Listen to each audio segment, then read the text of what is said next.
एक बड़ी खबर कनाडा से आ रही है। कनाडा के कैलगरी में हुई ताजा फायरिंग के बाद जिस नाम से सबसे ज्यादा सनसनी मची हुई है वो है टाइसन बिश्नोई। लॉरेंस बिश्नोई और अनमोल बिश्नोई के जेल में होने के बावजूद अगर गैंग विदेश में ऑपरेशन को अंजाम दे रहा है तो सवाल अभी उठता है कि कमान अब किसके हाथ में है। सोशल मीडिया पोस्ट में फायरिंग की जिम्मेदारी लेते हुए टाइसन बिश्नोई का नाम अब सामने आया हुआ है और एजेंसियां ये भी मान रही हैं कि वो गैंग के अंतर्राष्ट्रीय नेटवर्क में अहम भूमिका निभा रहा है।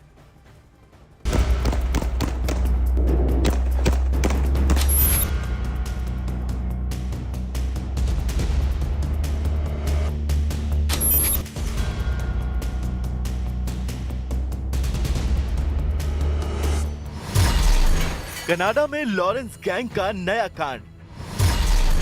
लॉरेंस गैंग के नए गुर्गे ने मचाई सनसनी।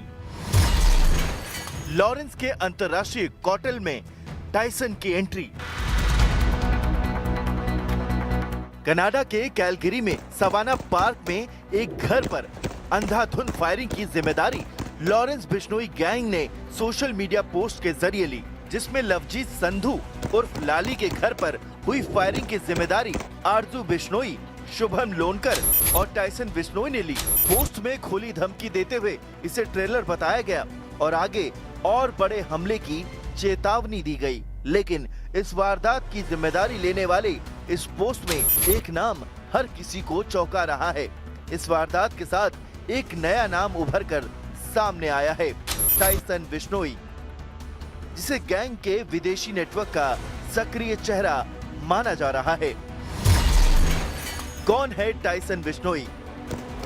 कनाडा में हुई फायरिंग के साथ ही गैंग में नए नाम टाइसन बिश्नोई की एंट्री ने सुरक्षा एजेंसियों की चिंता बढ़ा दी है। लॉरेंस बिश्नोई साबरमती जेल में बंद है और उसका भाई अनमोल बिश्नोई तिहाड़ जेल में। इसके बावजूद भी गैंग का नेटवर्क सक्रिय है। सूत्रों के मुताबिक टाइसन बिश्नोई विदेश में बैठकर गैंग के ऑपरेशनल कोऑर्डिनेशन का काम कर रहा है। एजेंसियां मान रही हैं कि लॉरेंस गैंग लेयर्ड नेटवर्क पर काम कर रहा है, जहां आदेश कई स्तरों से गुजरते हैं और सरगना तक सीधी पहुंच बेहद सीमित लोगों को होती है। टाइसन की एंट्री इस अंतर्राष्ट्रीय मॉडल की कड़ी मानी जा रही है। क्या इंटरनेशनल कोटेल मॉडल फॉलो कर रहा है लॉरेंस बिश्नोई गैंग?